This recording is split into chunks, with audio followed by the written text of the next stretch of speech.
हे hello दोस्तों, कैसे हो आप सब। क्या आप लोगों को इलेक्ट्रॉनिक कॉन्फ़िगरेशन के बारे में कुछ आइडिया है कि इलेक्ट्रॉनिक कॉन्फ़िगरेशन को लिखा कैसे जाता है। वैलेंसी और वैलेंस इलेक्ट्रॉन के बीच में क्या फ़र्क है। पहले सेल में दो इलेक्ट्रॉन जाते हैं, उसके बाद के सेल में 8 और उसके बाद 18। बट फिर भी उस सेल में 8 ही इलेक्ट्रॉन क्यों होते हैं। क्या आपको ये सारी चीज़ों के बारे में पता है। अगर आपका जवाब ना है तो गाइज मैं स्वागत करता हूं आपका इस चैनल पे। मेरा नाम है शुभम झा और आज हम लोग chapter 5 from class 8 inside the atom के इस लेक्चर में ये सारी चीजें देखने वाले हैं। दोस्तों, इस लेक्चर में हम पूरा का पूरा चैप्टर अब खत्म कर देंगे। कुछ एक दो तीन चार पार्ट्स हैं, आई होप 3 पार्ट्स जो ऑलरेडी रिकॉर्डेड हैं, जिनको मैं ऊपर के आई बटन में डाल दूंगा। ठीक है दोस्तों, और आज ये लेक्चर थोड़ा सा लंबा हो सकता है कंपेरेटिवली, बट पूरा आ जाएगा। वन मोर थिंग, अगर आप चैनल पर नए हो तो चैनल को सब्सक्राइब कर लीजिए, बेल आइकन को दबा दीजिएगा कि अगले वीडियो का नोटिफिकेशन आपको इमीडिएटली मिल जाए। एंड गाइस, इस वीडियो को लाइक करके अपनी अटेंडेंस जरूर लगा देना। इसके अलावा दोस्तों, मैं आप लोगों से कुछ बात करना चाहता हूँ। चैप्टर 5 के बाद 6, 7, 8, 9, 10 बहुत जल्दी आएगा, वो भी एक ही वीडियो में पूरा चैप्टर होगा। क्योंकि इस चीज को मैं समझ सकता हूँ कि पार्ट 1 एक दिन, पार्ट 2 दूसरे में, एक हफ्ते, 3 हफ्ते बहुत ज़्यादा मुश्किल हो जाता है। दैट इज़ द रीजन कि मैं इस चीज़ को मैंने सोचा है कि पूरे के पूरे चैप्टर को मैं एक पार्ट में डाल दूंगा। That means one short video. तो गाइस, हम करने वाले तो इसी चैप्टर से थे, मगर मौसम ने हमारा साथ नहीं दिया, तो अगले चैप्टर से हम वो करेंगे। तो अब इंट्रोडक्शन को काफ़ी लंबा नहीं करते हैं एंड सीधे टॉपिक पे जाते हैं और इनसाइड द एटम का आगे का पार्ट जो valency, electronic configuration and everything से रिलेटेड, न्यूक्लियर फ्यूजन, आइसोटोप्स वगैरह से रिलेटेड है, उसे हम सीखते हैं। तो चलिए दोस्तों, शुरू करते हैं एक प्यारे से इंट्रो के साथ।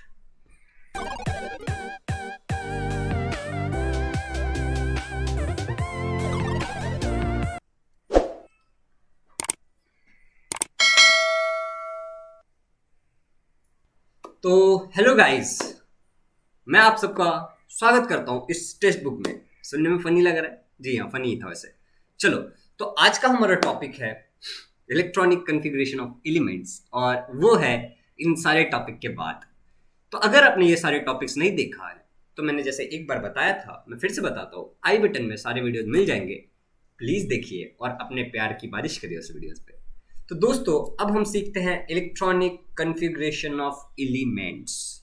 अब मैं दो तरीके से आपको बता सकता हूँ। पहला, कि मैं ये सब रीड करूँ और आपका बहुत सारा समय बर्बाद कर दूँ, क्योंकि ये इजी है, ठीक है। और दूसरा, कि आप मुझ पर भरोसा करो और मैं आपको पढ़ा दूँ और आप इसको रीड कर लो। तो मुझे पता है आप लोग मुझ पर भरोसा करते हो, तो मैं रीड कर लेता हूँ। कुछ लोग सोच रहे होंगे तुझे कैसे पता कि हम तुम पे भरोसा करते हैं। तो मेरा आत्मा बोला ठीक है बच्चों। तो चलो, ओके। तो इलेक्ट्रॉनिक कॉन्फ़िगरेशन ऑफ एलिमेंट, तो मैं यहाँ पे एक चीज़ लेता हूँ जिसमें मैं आपको समझाता हूँ कि इलेक्ट्रॉनिक कॉन्फ़िगरेशन ऑफ एलिमेंट मतलब क्या समझना है हमको। और उसके बाद का जो टॉपिक है वैलेंसी एंड इलेक्ट्रॉनिक कॉन्फ़िगरेशन, वो बाद में आके समझते हैं। ओके ओके गाइज, तो जैसा कि मैंने कहा था कि हमें समझना है electronic configuration of an element. क्या कहा था मैंने? इलेक्ट्रॉनिक, ठीक है, कॉन्फ़िगरेशन, कॉन्फ़िगरेशन। अब मेरी हैंड राइटिंग और स्पेलिंग के लिए मुझे माफ कर दीजिएगा, ऑफ एन एलिमेंट। अब आप सोच रहे हो सर ये लिख के क्यों टाइम वेस्ट कर रहे हो, but trust me, time waste नहीं कर रहा हूँ, ठीक है बच्चों। तो इलेक्ट्रॉनिक कॉन्फ़िगरेशन ऑफ एलिमेंट मतलब होता है कि कौन से सेल में कितने इलेक्ट्रॉन्स हैं, राइट। हमने ऊपर देखा था डिस्ट्रीब्यूशन ऑफ इलेक्ट्रॉन, राइट। ऊपर के टॉपिक में, मतलब लास्ट वीडियो का लास्ट टॉपिक था distribution of element, distribution of electron in an in a shell basically, ठीक है, ऑफ एन एटम। तो गाइस, इलेक्ट्रॉनिक कॉन्फ़िगरेशन मतलब होता है वही कि कौन से शेल में कितना है। मतलब मैक्सिमम जो होगा वो था डिस्ट्रीब्यूशन में हमने पढ़ा, और पर्टिकुलर एलिमेंट में कितना है वो हो गया इलेक्ट्रॉनिक कॉन्फ़िगरेशन। फॉर एग्जांपल दोस्तों, सादा सिंपल सी बात करते हैं। एक एलिमेंट ले लेते हैं जिसको प्यार से लोग बुलाते हैं हाइड्रोजन। अब इसको लोग प्यार से हाइड्रोजन क्यों बुलाते हैं, ये तो जिसने हाइड्रोजन बनाया उन्हें पता होगा, ठीक है दोस्तों। और अब हाइड्रोजन का कुछ सीन ऐसा है कि हाइड्रोजन का न्यूक्लियस मैं बनाता हूं ग्रीन कलर से, ओके बच्चों। तो मस्त सा न्यूक्लियस है इसके ऊपर, और मैं इसके सेल बनाता हूँ ब्लू कलर से। तो इसके ऊपर मस्त इस तरीके से एक सेल होता है हाइड्रोजन के ऊपर। और जैसा कि आप लोगों ने ऊपर ही पढ़ लिया था लास्ट लेक्चर में, अगर आपने नहीं पढ़ा तो आप पढ़ लीजिएगा जाके, कि हाइड्रोजन को H से रिप्रेजेंट करते हैं और उसका एटॉमिक मास ऊपर लिखते हैं और एटॉमिक नंबर नीचे लिखते हैं, दोनों 1 1 है, राइट। ऐसे हम लिखते हैं ना, जैसे कि एक एलिमेंट है X मान लो, ठीक है, तो ऊपर A नीचे Z, मैंने आपको बताया था ना, A4 atomic mass, Z4 atomic number, तो ये ऊपर एटॉमिक मास हो गया, नीचे एटॉमिक नंबर हो गया। अब इसका मतलब कि इसके अंदर एक प्रोटॉन होगा, ठीक है, और एक इलेक्ट्रॉन होगा। तो आई होप आपको समझ में आ गया होगा, राइट दोस्तों। तो इस तरीके से इसका जो फर्स्ट सेल है, इस सेल को ही प्यार से हम लोग के सेल बुलाते हैं। तो के सेल में कितना है, एक इलेक्ट्रॉन है, तो ये हो गया इसका इलेक्ट्रॉनिक कॉन्फ़िगरेशन। चलो बात को थोड़ा सा आगे बढ़ाते हैं, प्यार मोहब्बत से दूसरा वाला सीखते हैं, ठीक है दोस्तों। तो अगला वाला जो है वो है, मान लो हेलियम। अगला एलिमेंट है, मान लेते हैं हम हेलियम। अगर आपको पता नहीं है कि ये सब कहां से हो रहा है, तो ये एक पीरियोडिक टेबल आता है, उसमें से मैं बता रहा हूं दोस्तों, वो आप धीरे धीरे सीख जाओगे। तो हीलियम को रिप्रेजेंट करते हैं He से, और हीलियम का एटॉमिक नंबर है बेसिकली, यहाँ पे हम एटॉमिक नंबर पे ध्यान देने वाले हैं 2, ठीक है दोस्तों। तो हीलियम का एटॉमिक नंबर है 2। 2 मतलब हो गया, एटॉमिक नंबर भी मैं एक बार बता देता हूं आपको कि एटॉमिक नंबर मतलब क्या होता है। एटॉमिक नंबर मतलब होता है नंबर ऑफ इलेक्ट्रॉन्स और प्रोटॉन, नंबर ऑफ क्या, इलेक्ट्रॉन्स और प्रोटॉन्स, नंबर ऑफ इलेक्ट्रॉन्स और proton in an atom of an element. Okay, तो चलो दोस्तों, अभी हीलियम के अंदर 2 इलेक्ट्रॉन या फिर प्रोटॉन होगा, तो हम वापस अपने ग्रीन कलर के पेंसिल से इसका प्यारा सा न्यूक्लियस बना लेते हैं। अभी मैं न्यूट्रॉन के बारे में ज्यादा बातचीत करके समय को बर्बाद नहीं करना चाहता बेसिकली, ठीक है। तो अब देखना, मेरा गोल सा एकदम परफेक्ट गोल बनाया मैंने, एकदम गोल गोल गोल गोल लड्डू, ठीक है। ब्लू कलर से हम लोग इसका ऑर्बिट बना लेंगे, क्योंकि पहले के शेल की कैपेसिटी 2 इलेक्ट्रॉन की है और इसके अंदर भी 2 ही इलेक्ट्रॉन है, तो इसमें 2 के 2 इलेक्ट्रॉन आ जाएंगे बच्चों। अब यही गड़बड़ हो जाता है मेरे लड्डू बनाने के स्टाइल से, ठीक है। तो इसमें 2 के 2 इलेक्ट्रॉन आ जाएंगे और +2 प्रोटॉन भी हो जाएगा इसमें। ओके गाइस, तो इस तरीके से हम बोल सकते हैं इसके के शेल में 2 इलेक्ट्रॉन है, तो इसका इलेक्ट्रॉनिक कॉन्फ़िगरेशन हो गया 2, मतलब इसको इस तरीके से लिखेंगे बेसिकली 1, इसका इलेक्ट्रॉनिक कॉन्फ़िगरेशन लिखेंगे 2। तो दोस्तों ये तो बड़ा ही आसान था, चलो सर कुछ अच्छा करके बताओ। तो हम लोग 2 एग्जांपल और ले लेते हैं, जैसे अब मैं ले लेता हूं लिथियम।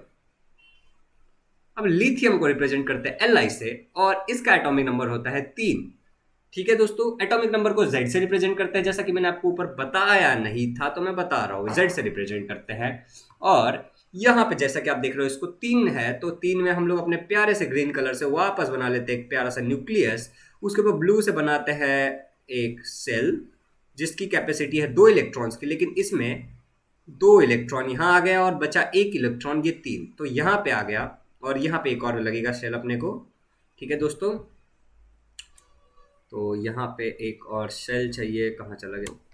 तो जैसा कि मैं बनाने की पूरी कोशिश कर रहा था लेकिन मेरा वन नोट बंद हो गया, तो इट्स ओके, कभी कभी गड़बड़ हो जाता है, टेक्निकल इश्यूज हो जाते हैं, इसको मैं एडिट करके भी हटाने की कोशिश करूंगा, लेकिन हट गया तो हट गया। चलो दोस्तों, तो अभी मैं बोलना चाह रहा हूँ कि यहाँ पे लिथियम का एटॉमिक नंबर है 3, मतलब कि लिथियम में पहले शेल की कैपेसिटी होती है बच्चों कितने इलेक्ट्रॉन्स की, 2 इलेक्ट्रॉन्स की। आपको पता ही है के शेल में 2 इलेक्ट्रॉन मैक्सिमम आ सकता है, तो इसमें मैंने 2 इलेक्ट्रॉन्स डाल दिए।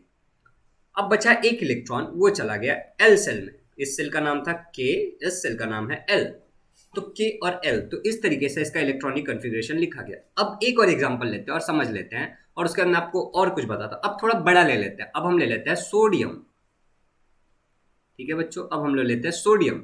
सोडियम का सिंबल होता है Na और इसका एटॉमिक नंबर होता है 11, 1 1 11, आप लोगों को पता ही होगा 1 1 11 लिखते हैं। अब सोडियम को अगर हमें बनाना है बच्चों, तो सोडियम को हम कुछ इस प्रकार बनाएंगे, बहुत ही शानदार सा फोटो बनाया जा रहा है यहाँ पे सोडियम का, और हमारा ये गोल नहीं हो पाया तो इसको हम वापस गोल कर लेते हैं। ये देखो मस्त गोल। इसके बाद ब्लू कलर से हम अपने ऑर्बिट्स बना लेंगे, ठीक है बच्चों। अब आप बोल रहे हो सर ये टिम्ब टिम्ब वाले ऑर्बिट क्यों बनाते हो, तो मैं अभी टिम्ब टिम्ब वाला ऑर्बिट नहीं बनाता, अभी डायरेक्ट मस्त ऑर्बिट बनाता हूँ मैं, ठीक है बच्चों। अभी देखो फिर से मैं स्टार्ट कर रहा हूँ, ये बना हमारा गोल और ये हमने बनाया ये एक ऑर्बिट, ठीक है।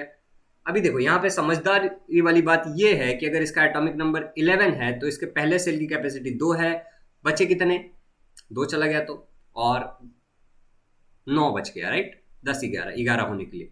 तो दूसरे सेल की मैक्सिमम कैपेसिटी 8 है और उसके बाद बचा एक, तो वो आगे के इलेक्ट्रॉन में चला जाएगा। तो इस तरीके से इसका इलेक्ट्रॉनिक कन्फिग्रेशन लिखा जाएगा और उसको रिप्रेजेंट कुछ इस प्रकार से किया जाएगा बच्चों। जो मैंने ये गोल देखना भी हो जाएगा। ओ जादू, कोई मिल गया। चलो बच्चों, तो यहाँ पे देखो बेसिकली पहले शेल में 2 इलेक्ट्रॉन्स आएंगे, तो यहाँ पे मैंने 2 इलेक्ट्रॉन्स लिख दिए, ठीक है। उसके बाद के सेल में 8 इलेक्ट्रॉन्स आएंगे, तो 1 2 3, ओके 3 4 5 6 7 और ये 8। तो ये हो गए 8 इलेक्ट्रॉन्स बच्चों। और इसके बाद समझदारी वाली बात है ये कि अपने को एक सेल और चाहिए, क्योंकि एक इलेक्ट्रॉन बाकी रह गया है। तो एक सेल और के लिए हम एक इलेक्ट्रॉन का और जुगाड़ करने के लिए ये बना देंगे और इसमें हम लोग एक और इलेक्ट्रॉन लिख देंगे, राइट। तो ये हो गया। अच्छा, व्हाइट कलर से लिखते हैं ना इलेक्ट्रॉन, भूल गया था मैं, ठीक है।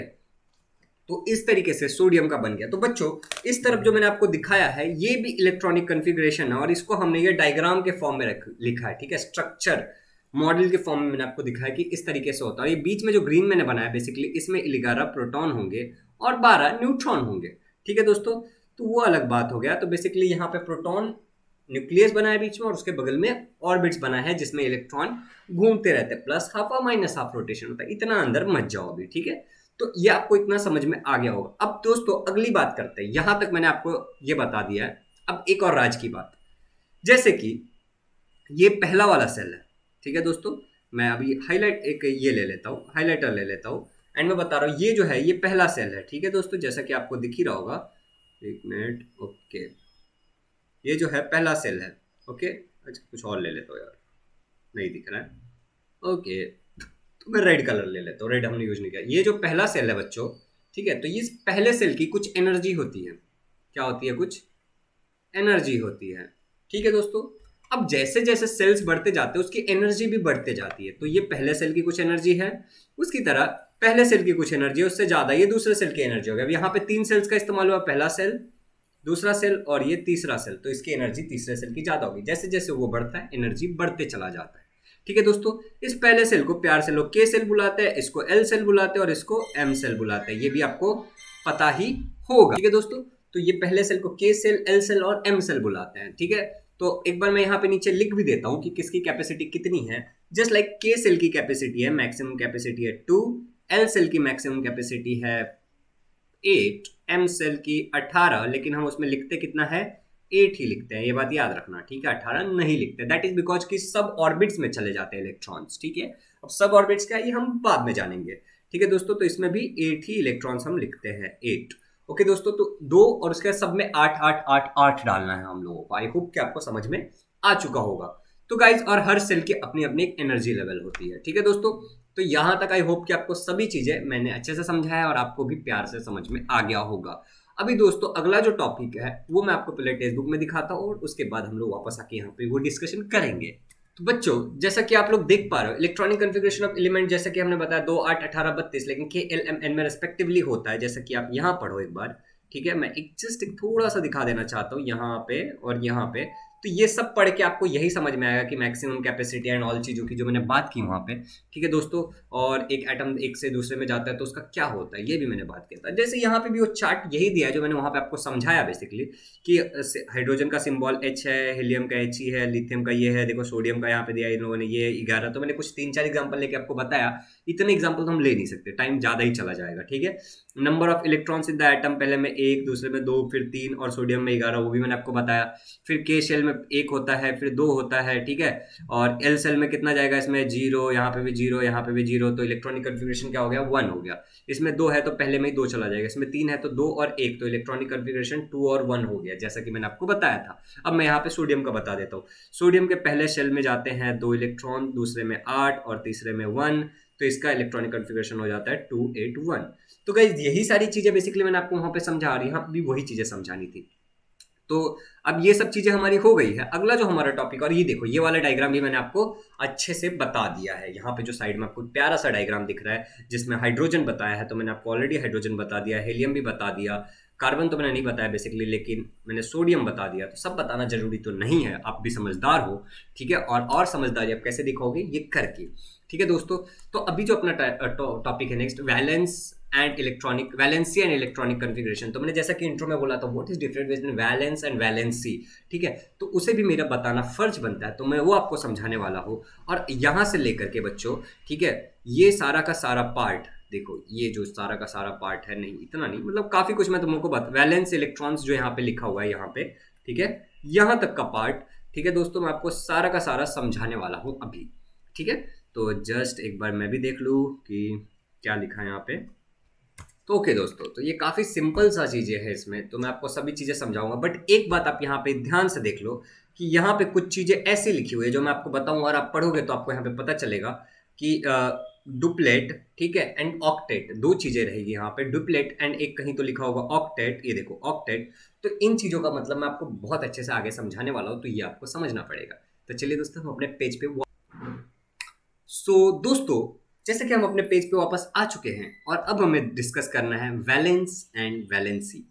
तो मैं आपको एक चीज बताता हूं, वैलेंसी, ठीक है, वैलेंसी मतलब होता है दोस्तों साधारण शब्दों में, ठीक है, कंबाइनिंग कैपेसिटी। क्या होता है दोस्तों? Combining capacity, combining capacity, capacity, capacity और कैपेसिटी, ठीक है दोस्तों, combining capacity of an element, ठीक है, combining capacity of an element. और अभी मैं एलिमेंट के आगे मैंने एन क्यों लिखा है? क्योंकि element A E I O you में आता है, वॉवेल्स है, ठीक है दोस्तों, तो दैट इज द रीजन। तो वैलेंसी मतलब मैंने आपको बता दिया, combining capacity of an element. अब बात करते हैं इसका असली मतलब क्या है।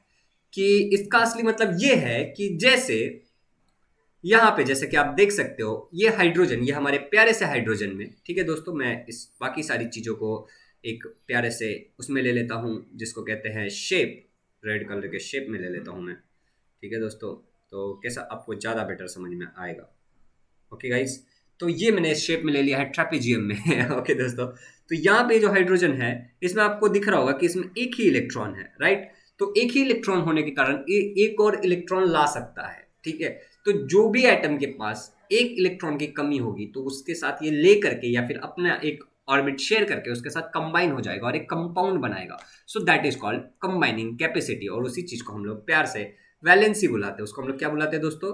वैलेंसी बुलाते हैं। ओके गाइज, तो अगला जो टॉपिक है वो है वैलेंस इलेक्ट्रॉन्स, ठीक है दोस्तों। तो अगला जो टॉपिक है वो है वैलेंस इलेक्ट्रॉन, मतलब क्या होता है, ठीक है। वैलेंस इलेक्ट्रॉन मतलब क्या होता है? तो वैलेंस इलेक्ट्रॉन मतलब दोस्तों होता है कि लास्ट वाला जो शेल है, लास्ट वाला जो शेल है जो भी होगा, जैसे कि यहाँ पे देख लेते हैं हम लोग, अगर बात करें हाइड्रोजन की, क्या हो गया, हमारा हाइड्रोजन गायब हो गया, ओ माय गॉड, बहुत गलत बात है। तो ठीक है, तो बात कर लेते हैं ये जो भी है, नहीं यहाँ पे हाइड्रोजन बेसिकली, एक सेकंड बच्चों, यहाँ है हमारा हाइड्रोजन, है हाइड्रोजन है, ठीक है। तो इस हाइड्रोजन में लास्ट शेल ही ये पहला शेल है और उसमें एक ही इलेक्ट्रॉन है, तो इसकी वैलेंसी हो गई 1, इसकी वैलेंसी हो गई, वैलेंस इलेक्ट्रॉन इसका वैलेंसी हो गया 1, ठीक है दोस्तों। और यहाँ पे लिथियम में लास्ट सेल, पहला सेल, लिथियम में second shell is last shell और उसमें एक ही इलेक्ट्रॉन है दोस्तों, राइट, एल सेल में एक ही इलेक्ट्रॉन, तो इसकी वैलेंसी हो गई 2। इसी तरीके से सोडियम में देखो एक ही इलेक्ट्रॉन है तो इसकी वैलेंसी हो गई 1, ठीक है दोस्तों। मतलब बेसिकली हमें फोकस करना है number of electron in the last shell, ठीक है, लास्ट में जो लिखा है उस पर फोकस करना, वही होता है वैलेंसी। तो आपको ये भी समझ में आ गया होगा कि वैलेंस इलेक्ट्रॉन मतलब क्या होता है, वैलेंसी मतलब भी आपको समझ में आ गया होगा, एंड आपको समझ में आ गया वैलेंस इलेक्ट्रॉन मतलब क्या होता है, लास्ट सेल में कितने इलेक्ट्रॉन्स है। अब दोस्तों हम लोग बात करते हैं, जैसा कि मैंने आपको बोला था, डुप्लेट एंड ऑक्टेट के बारे में। अभी देखो, DUPLET, डुप्लेट मतलब दो, ठीक है दोस्तों, दो। तो जैसे कि अगर आप हाइड्रोजन की बात करोगे तो मैं वापस प्यारा सा एक हाइड्रोजन बनाता हूं, ये रहा वो, और इसके ऊपर एक सेल रहा हाइड्रोजन के लिए, ठीक है दोस्तों। तो इस सेल में, ठीक है, इस सेल में क्या होता है, बेसिकली एक इलेक्ट्रॉन होता है, ठीक है, एक इलेक्ट्रॉन होता है, मतलब कि यहाँ पे इसकी कैपेसिटी 2 की है। कैपेसिटी कितनी की है? डुप्लेट मतलब 2 की है, लेकिन है एक ही, तो इसका डुप्लेट हाफ फिल्ड है। क्या है इसका डुप्लेट? हाफ फिल्ड है। क्या है? हाफ फिल्ड, ठीक है, मतलब 2 की कैपेसिटी और एक ही है तो हाफ फिल्ड डुप्लेट है इसमें, ठीक है दोस्तों। तो ये हो गया। और अगर इसमें मान लो अगर ये हेलियम होता तो इसमें बेसिकली 2 इलेक्ट्रॉन होते, तो ये फुल डुप्लेट होता, मतलब भरा होता, मतलब डुप्लेट मतलब 2 वाला सेल, ठीक है। और एक और आता है ऑक्टेट। अगला क्या आता है बच्चों? ऑक्टेट, ठीक है। अभी ऑक्टेट मतलब होता है 8, तो जैसे कि आपको पता है सोडियम बना लेते हैं हम लोग, प्यारा सा सोडियम बना लेते हैं, कार्बन बना लेते हैं अब की बार, ठीक है, सोडियम सोडियम ही क्यों बनाएंगे, ठीक है। तो अब की बार कार्बन बनाएंगे हम। तो कार्बन में हमें, रुक जाओ मैं बना रहा हूँ कार्बन, ओके गाइस। तो कार्बन मतलब होता है Ca और BON। बोलो सर क्या कमाल की बात बता दी। अभी कार्बन मतलब एटॉमिक नंबर उसका 6, तो उसका इलेक्ट्रॉनिक कन्फिग्रेशन होगा पहले में 2 बचे 4, वो अगले सेल में चला जाएगा, तो 6, ठीक है, 2 एंड 4। तो गाइस अभी कार्बन का 2 सेल लग जाएगा बेसिकली हम लोगों को। तो ये 1 और ये 2। तो अभी देखो मैं यहाँ पे व्हाइट कलर के पेंसिल से ले रहा हूँ, ये पहला वाला है, पहले में 2 इलेक्ट्रॉन और उसके बाद वाले में 4 इलेक्ट्रॉन, 1, ठीक है, 2, 3, 4।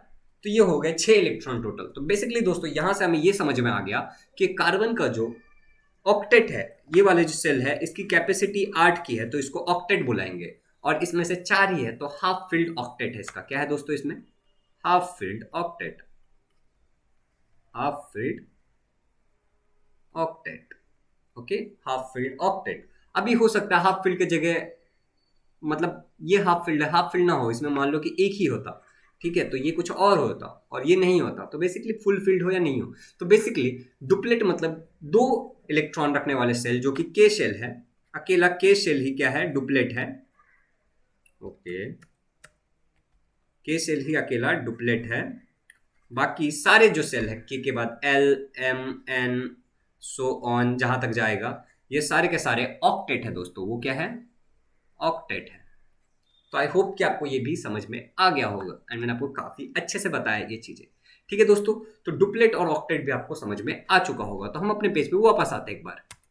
तो दोस्तों एक बात तो तय है कि हमने ये सब चीजें देख ली है, और यहाँ पे कुछ चीजें लिखी होगी, ठीक है दोस्तों। यहाँ पे आप जब पढ़ने जाओगे तो यहाँ पे आपको कुछ कुछ चीजें दिखेगी, जैसे यहाँ पे कुछ नियॉन का जिक्र किया है, Ne, ठीक है। फिर इन लोगों ने कुछ हेलियम वगैरह का जिक्र किया है यहाँ पे, ठीक है, ऑक्टेट और डुप्लेट समझाने के लिए। और फिर इन लोगों ने एर्गोन का भी जिक्र किया होगा कहीं तो नियॉन के बाद, ठीक है। देखो यहाँ पे एर्गोन का भी जिक्र किया है इन लोगों ने। तो बेसिकली ये लोग जो जिक्र कर रहे हैं, ये सारे के सारे हैं नोबल गैसेस। मैं आपको बता देता हूँ, ये सारे के सारे जो उन लोगों ने वहां पे जिक्र की है, उनको बोलते हैं नोबल गैसेस। क्या बोलते हैं दोस्तों? नोबल गैसेस, ठीक है, नोबल गैसेस। या फिर इसको जीरो ग्रुप एलिमेंट भी बोलते हैं। क्या बोलते हैं?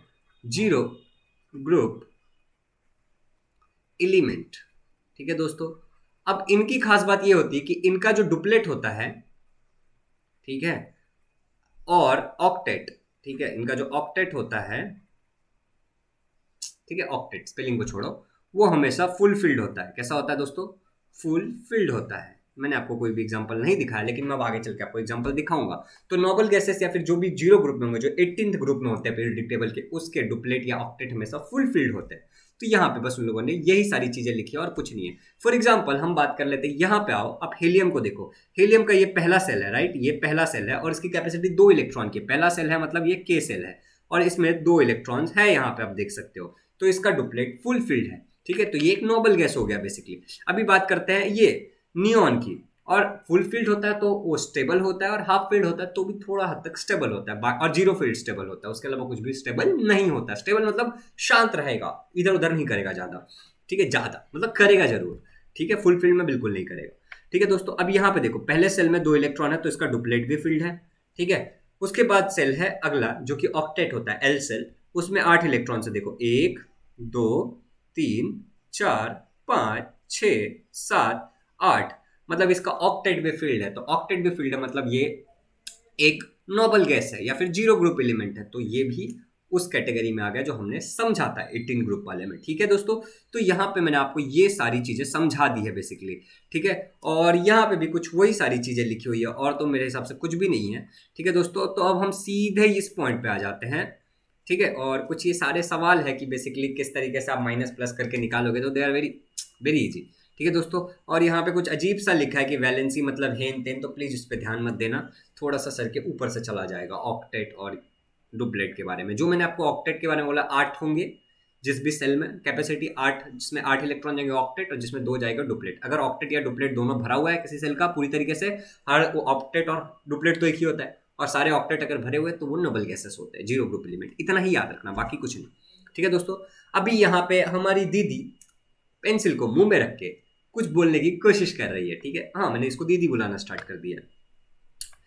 तो अब मैं वापस अपने पेन को ले लेता हूँ दोस्तों, और हम लोग दीदी की बातों पे ध्यान देते हैं और दीदी हमें क्या कह रही है। ठीक है दोस्तों, दीदी हमें कह रही है कि what is meant by atomic number z of an element। तो atomic number z of an element मतलब होता है number of electrons, ठीक है, नंबर ऑफ इलेक्ट्रॉन्स और protons in an atom of an element. Number of electrons और proton, ये होता है एटॉमिक नंबर z। ठीक है दोस्तों, उसके बोला atomic number z of some element given here, write down the number of electron present in outermost shell of each of them. तो यहाँ पे ये बोल रहे कुछ एलिमेंट दिए, उनके एटॉमिक नंबर दिए, उनके लास्ट सेल में कितना होगा वो हमें बताना है। तो बहुत ईजी है, मैं आपको करके दिखाता हूँ। ठीक है दोस्तों, तो मान लेते हैं कि पहला हाइड्रोजन है और हाइड्रोजन का एटॉमिक नंबर 1 होता है और पहले सेल में एक ही इलेक्ट्रॉन होगा। एटॉमिक नंबर 1 है मतलब नंबर ऑफ इलेक्ट्रॉन्स कितने होंगे, एक। नंबर ऑफ इलेक्ट्रॉन्स और नंबर ऑफ प्रोटॉन कोई भी ले लो, दोनों बराबर होते हैं, इसलिए एटम न्यूट्रल होता है, जैसा कि हमने बहुत स्टार्टिंग में सीखा था। तो इसके आउटर मोस्ट सेल में भी एक ही रहेगा। अभी कार्बन का 6 है, कार्बन का 6 मतलब पहले सेल में 2 जाएगा और बचे 4 वो अगले सेल में जाएंगे, क्योंकि उसकी कैपेसिटी 8 है, तो यहाँ पे 4 इलेक्ट्रॉन चले जाएंगे। सोडियम की बात करें तो सोडियम का एटॉमिक नंबर 11 है, मतलब पहले सेल में 2 जाएगा, फिर 8 जाएगा, मतलब 10 हो गया, बचा 1 इलेक्ट्रॉन, वो आखिरी सेल में चला जाएगा, तो इसका ये 1 हो गया। और अगर क्लोरीन की बात करें तो इस तरीके से पहले में 17 है तो पहले में 2, फिर 8, ये हो गया 10, और 8 अगले सेल की कैपेसिटी है, लेकिन इलेक्ट्रॉन बचे हैं 7, 8 और 2 10, बचे 7 17 होने के लिए, तो यहाँ पे चला जाएगा, तो ये 7 हो गया। इस तरीके से नाइट्रोजन का आप खुद कर लेना। ओके दोस्तों, तो ये जो बता रहे हैं ये वैलेंस इलेक्ट्रॉन्स के बारे में भी बता रहे हैं हम लोग। ठीक है दोस्तों, और इससे हमें ये भी पता चलती है जितना बाकी है उसकी कंबाइनिंग कैपेसिटी है। ठीक है, जैसे इसमें 7 है तो 1 कंबाइनिंग कैपेसिटी है, इसमें 1 है तो उसकी 7 कंबाइनिंग कैपेसिटी है। थोड़ा सा पेचीदा है मगर बहुत आसान है, थोड़ा सा मन से पढ़ोगे तो समझ में आ जाएगा। अभी यहाँ पे कुछ और भी चीजें बात की है। यहाँ पे बोला इलेक्ट्रॉनिक कन्फिग्रेशन लिखने के लिए, फिर बोला नंबर ऑफ वैलेंस इलेक्ट्रॉन और फिर वैलेंसी लिखने के लिए।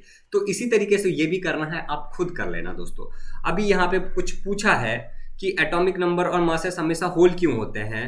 तो होल नंबर मतलब बेसिकली वो नंबर जो 0 से स्टार्ट होते हैं। कहाँ से स्टार्ट होते हैं, 0 से स्टार्ट होते हैं, तो कभी 0 नंबर का कोई एलिमेंट है ही नहीं, तो इसके लिए होल होते हैं। ठीक है दोस्तों, अभी बोल रहा है सल्फर के अंदर 16 प्रोटॉन है और 16 न्यूट्रॉन है, तो इसका एटॉमिक मास क्या होगा, एटॉमिक नंबर क्या होगा और एटॉमिक मास क्या होगा नंबर। तो यहाँ पे एटॉमिक नंबर मतलब बेसिकली होता है नंबर ऑफ इलेक्ट्रॉन्स और प्रोटॉन्स। तो क्योंकि इसमें 16 प्रोटॉन है तो इसका एटॉमिक नंबर 16 होगा, और एटॉमिक मास मतलब होता है basically sum of proton plus neutron. तो क्योंकि इसमें 16 न्यूट्रॉन और 16 प्रोटॉन है तो इसका 16 प्लस 16 32 इसका क्या हो जाएगा, एटॉमिक मास होगा। ठीक है दोस्तों, तो मैंने ये भी आपको समझा दिया। अब बात करते हैं दोस्तों आइसोटोप्स के बारे में।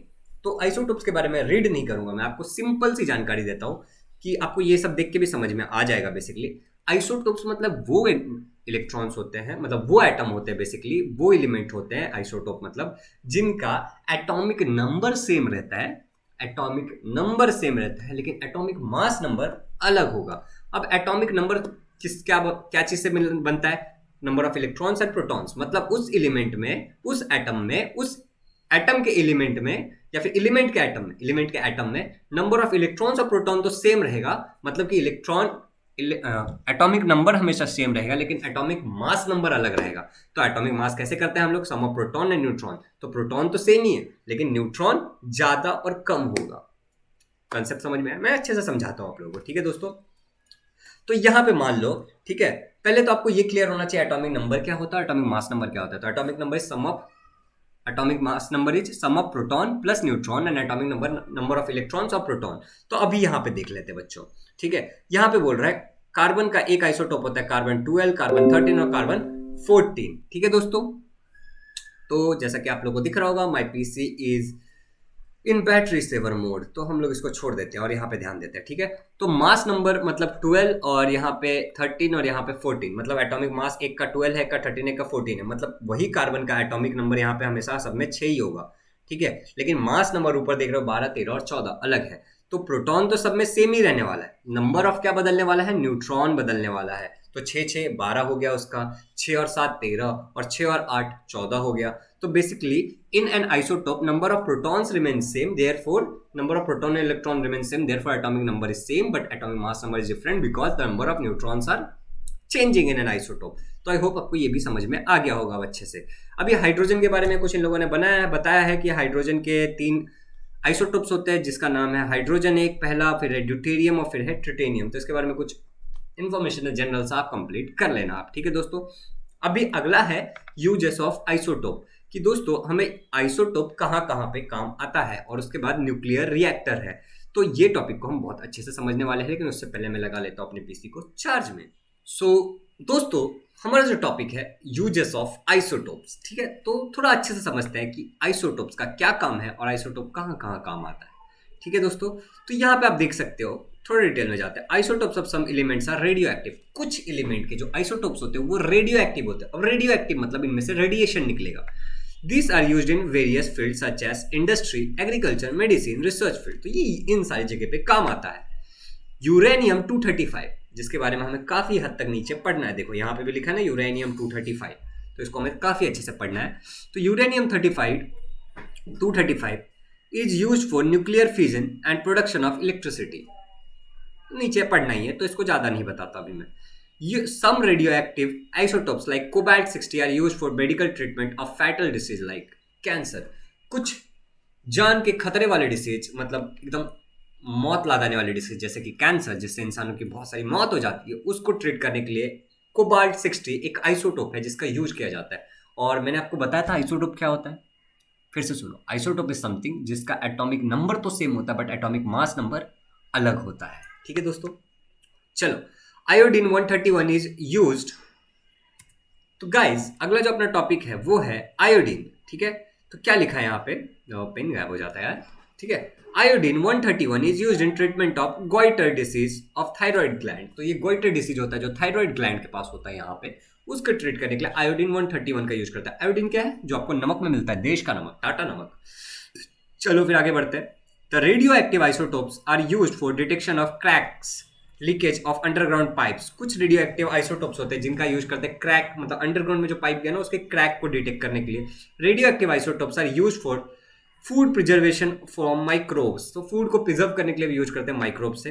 Radio active isotope of C14 मतलब कार्बन 14, C14 मतलब कार्बन 14 जो हमने पीछे पढ़ा था, राइट, जिसमें क्या था, जिसमें एटॉमिक मास तो 14 था और उसका बेसिकली ये जो 14 13 लिखा है मास लिखा होता है, ओके दोस्तों। और उसके अंदर न्यूट्रॉन्स कितने थे दोस्तों, उसमें ऑलमोस्ट आई डू थिंक उसमें 8 इलेक्ट्रॉन्स थे। तो देख लेते एक बार, यस इसमें 8 इलेक्ट्रॉन थे, कार्बन 14 में 8 इलेक्ट्रॉन थे, याद रह जाता है मुझे कभी कभी। चलो दोस्तों, तो इसका यूज करते हैं determining the age of archaeological object, मतलब कुछ चीजें जो जमीन को खोद करके निकालते हैं आर्कोलॉजिकल ऑब्जेक्ट, उसकी एज मतलब कितना पुराना है उसके लिए कार्बन 14 का भी यूज किया जाता है, एक आइसोटोप है बेसिकली। तो अभी अगला अपना टॉपिक है न्यूक्लियर रिएक्टर, मतलब न्यूक्लियर रिएक्टर का यूज करके इलेक्ट्रिसिटी कैसे प्रोड्यूस किया जाता है न्यूक्लियर फिजन से। तो ये सारा का सारा चीज मैं आपको बताऊंगा, लेकिन बहुत ही शॉर्ट में बताऊंगा। ये वाला मैं समझा देता हूँ, मैं आपको एग्जैक्ट प्रोसेस समझाऊंगा कि इतना टाइम वेस्ट ना करें हम लोग। तो nuclear reactor is a machine, ये एक मशीन होता है न्यूक्लियर रिएक्टर बेसिकली, जो जनरेट करता है electricity for large scale using atomic energy. तो एटम के अंदर जो एनर्जी है उस एनर्जी का यूज करके जब हम इलेक्ट्रिसिटी जनरेट करते हैं तो उसको हम लोग न्यूक्लियर एनर्जी कहते हैं। फिर से सुनो बच्चे लोग, एटम के अंदर के एनर्जी का यूज करके जब हम इलेक्ट्रिसिटी जनरेट करते हैं तो उसको एटॉमिक एनर्जी कहते हैं, न्यूक्लियर एनर्जी कहते हैं, ठीक है। The nuclear energy in an atom is released by bringing about, अब मैं बताता हूँ, nuclear reaction on to the nuclear fuel. Nuclear fuel के ऊपर न्यूक्लियर रिएक्शन करके उसको किया जाता है, ठीक है। अभी यहाँ पे एक लाइन में और बता देता हूँ, उसके बाद मैं आपको सब कुछ दिखाऊंगा। On bombardment with slow speed of neutron, the nucleus of the isotope uranium 235 undergoes nuclear fission to form nuclei of two different elements और so on so on so on so on, ठीक है। तो अभी यहाँ पे आप समझो, यहाँ पे क्या लिखा है, 2 to 3 न्यूट्रॉन्स, ठीक है। तो यहाँ पे आप अच्छे से देखो, ठीक है। मैं ये सब का सब आपको ऐसे समझाने वाला हूँ कि इसको मैं जूम कर लेता हूँ, ठीक है।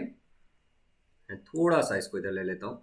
तो देखो ये वाला डायग्राम हालांकि काफी क्लियर नहीं है, लेकिन आप समझने की कोशिश करो बच्चों कि यहाँ पे एक न्यूट्रॉन लिया गया है। क्या लिया गया है, यहाँ पे एक न्यूट्रॉन लिया गया है। ये जो है ये एक न्यूट्रॉन है, इसको यूरेनियम 235 जो एक आइसोटोप है, ठीक है, यूरेनियम का, उसके साथ जिसका एटॉमिक मास है 235, उसके साथ इसको बम्बार्ड किया गया है। क्या किया गया है, इसको बम्बार्ड किया गया, मतलब इसको इसके साथ ठोका गया है बेसिकली, ठीक है। अब जब ये यहाँ पे आके इस पे बम्बार्ड होता है यूरेनियम 235 जिसका एटॉमिक नंबर है 92, ठीक है दोस्तों, एटॉमिक नंबर क्या है उसका 92 है बेसिकली, और 235 क्या है इसका एटॉमिक मास नंबर है।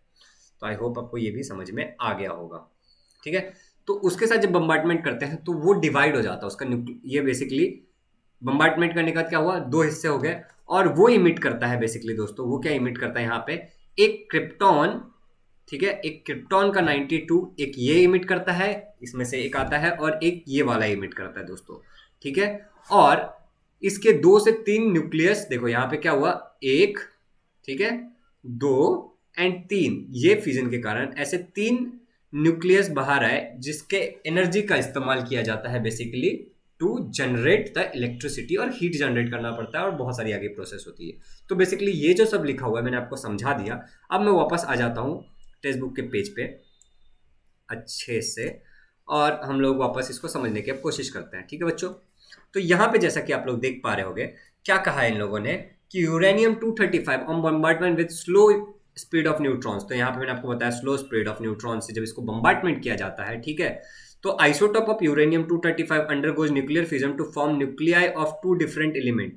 तो ये 2 डिफरेंट एलिमेंट के न्यूक्लियाई पे डिवाइड हो जाता है, यहाँ पे आप देख सकते हो, ठीक है दोस्तों। और वो है, एक है क्रिप्टॉन 92 जैसा कि मैंने आपको बताता हूँ, एक है वेरियम 141, यहाँ पे आप देख पा रहे होगे, राइट। मैं मिटा देता हूँ सब कुछ पहले, तो यहाँ पे आपको दिख जाएगा, ओके, और आपके टेक्स्ट बुक में तो आपको दिख ही रहा होगा, ठीक है। तो यहाँ पे वही है कि बेरियम को बेसिकली यूरेनियम को जब इसके साथ न्यूक्लियस के साथ स्लो रिएक्शन किया तो ये 2 न्यूक्लियाई में डिवाइड हो गया, एक बेरियम और एक क्रिप्टॉन, ठीक है दोस्तों। तो आगे देखो क्या है, और 2 to 3 न्यूट्रॉन जाते हैं, तो यहाँ पे देख रहे हो 2 to 3 न्यूट्रॉन्स आ रहे हैं यहाँ पे बेसिकली, वो भी आपको दिख रहा होगा। अभी देखो, on decreasing the speed this neutron bringing about fission of more 235 nucleus, जब स्पीड को थोड़ा डिक्रीज करते हैं तो और ज्यादा न्यूक्लियस आता है इसमें से बाहर। In this is a way of chain reaction of nuclear fusion takes place, और इस तरीके से एक चेन रिएक्शन होता है, मतलब बार बार इस प्रोसेस को रिपीट किया जाता है, ठीक है। A large amount of nuclear energy is release during this chain reaction, और इस चेन रिएक्शन के दौरान बहुत large amount of nuclear energy release होता है बेसिकली, ठीक है। A chain reaction is kept under control to prevent the probable explosion, और इस चेन रिएक्शन को कंट्रोल्ड मैनर में किया जाता है कि एक्सप्लोजन ना हो जाए, रेडियो एक्टिव एलिमेंट है, ज्यादा रेडिएशन निकलेगा, एक्सप्लोजन हो जाएगा तो आग लग जाएगा, तबाही हो जाएगी, ठीक है। To control the chain reaction in the nuclear reactor it is necessary to decrease the speed and number of neutron, तो इसको कंट्रोल करने के लिए जरूरी है कि इसका स्पीड जो चेन रिएक्शन का हो रहा है वो स्लो किया जाए, और नंबर ऑफ न्यूट्रॉन जो बाहर आ रहा है, इमिट हो रहा है, ठीक है, उसको कम किया जाए, ठीक है, बम्बार्टमेंट का। For this purpose the following provision is made in the nuclear reactor, इसके लिए 2 प्रोविजन किए जाते हैं न्यूक्लियर रिएक्टर में। एक है मॉडरेटर, मॉडरेटर मतलब जो उसको मॉडरेट करेगा, और एक है कंट्रोलर जो उसको कंट्रोल करेगा, ठीक है दोस्तों। तो ग्रेफाइट या फिर हैवी वाटर का यूज किया जाता है एज अ मॉडरेटर जो उसको मॉडरेट करेगा, ठीक है, for reducing the speed of the neutron, तो स्पीड के न्यूट्रॉन के स्पीड को बढ़ने न देने के लिए, उसको मॉडरेट करने के लिए, देखते रहने के लिए, एक तो ग्रेफाइट का यूज किया जाता है या तो हैवी वाटर का यूज किया जाता है, ठीक है, स्पीड को रिड्यूस करने के लिए। दूसरा controller to reduce the number of neutron, कितने न्यूट्रॉन बाहर आएंगे, तो उसके लिए कुछ मतलब अगर ज्यादा न्यूट्रॉन बाहर आएगा तो रॉड्स ऑफ बोरॉन या फिर कैडमियम या बरेलियम एक्सेट्रा का यूज किया जाता है कि अगर ज्यादा न्यूट्रॉन आएगा तो वो उसको एब्जॉर्ब कर लेगा, ठीक है दोस्तों। उसके बाद जो हीट प्रोड्यूस होता है by fission process is taken out using a water as a coolant, तो जो ज्यादा हीट एक्सेस हीट प्रोड्यूस होगा उसको कंट्रोल करने के लिए वाटर का यूज किया जाता है कि वाटर उस हीट को एब्जॉर्ब कर ले, और उसको एज अ कूलेंट यूज किया जाता है, वाटर हीट को एब्जॉर्ब कर लेगा तो उसको एज अ कूलेंट यूज किया जा रहा है। Water is transform into steam, और इस वाटर को स्टीम में कन्वर्ट किया जाता है, ठीक है, बाय मीन्स ऑफ स्टीम। फिर उस स्टीम की मदद से बेसिकली दोस्तों जो टर्बिन से उसको घुमाया जाता है, ड्रिवन एंड इलेक्ट्रिसिटी जनरेट, और इलेक्ट्रिसिटी क्या होती है दोस्तों, जनरेट होती है। शायद 9th या 10th में ही आपको बहुत ही डिटेल में इन सारी चीजों के बारे में सीख रहे हैं, पूरा डायग्राम वायग्राम के साथ में दोस्तों, ठीक है। तो यहां तक आई होप कि आपको समझ में आ गया होगा।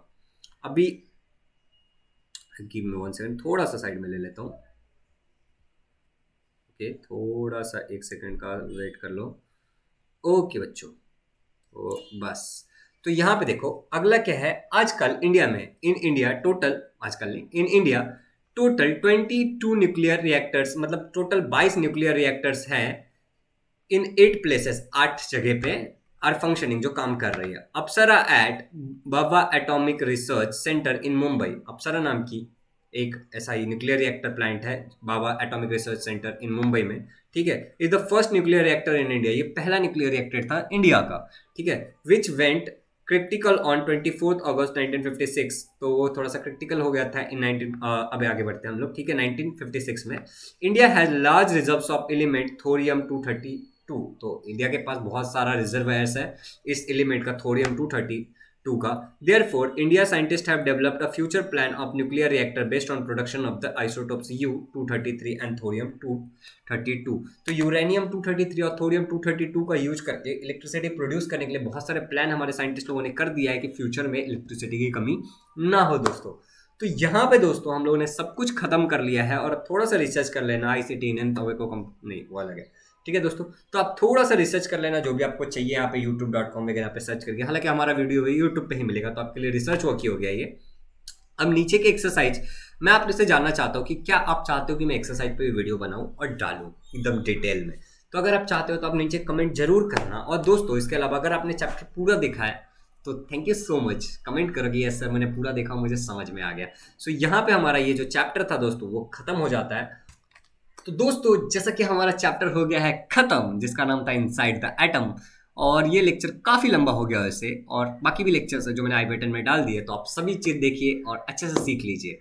आगे आपको जो भी डाउट्स आते हैं उसको आप कमेंट करिए, तो मैं उस कमेंट का रिस्पॉन्स दूंगा। और यहाँ पे मैं डिक्लेयर करता हूँ ये चैप्टर खत्म। अगला जो चैप्टर है हमारा कॉम्पोजिशन ऑफ मैटर, वो 1 शॉट वीडियो आएगा, मतलब पूरा चैप्टर एक वीडियो में आएगा। तो आप उस पर भी अपना प्यार दिखाइएगा, और उसमें आपको टेंशन नहीं होगा। नीचे टाइम स्टैम्प होगा कि कहाँ पे क्या है, तो उसका जरूर यूज करिए, क्योंकि टाइम स्टैम्प लिखने में मुझे काफ़ी मेहनत लगता है। और दोस्तों आपको ये वीडियो कैसा लगा वो भी कमेंट करिए। अगर चैनल पे नए हो, अब तक आपने सब्सक्राइब नहीं किया, तो अब तो सब्सक्राइब बनता है दोस्तों, ठीक है दोस्तों। और अपने दोस्तों के साथ भी शेयर करो कि उनको भी इसका फायदा वो भी उठा सके। एंड सारी चीज़ें अच्छे से याद रखिएगा। कुछ चीज़ें अगर नए समझ में आए तो उसको रिपीट कर लो, फिर भी ना समझ में आए तो I am there for you. तो चलो दोस्तों, बाय बाय। तो एज यूजुअल जैसे हम एक हाई फाई के साथ बंद करते हैं, राइट। आज स्क्रीन पे नहीं मारूंगा, डायरेक्ट ऐसा थोड़ा सा हाई फाई। चलो बाय बाय, टेक केयर।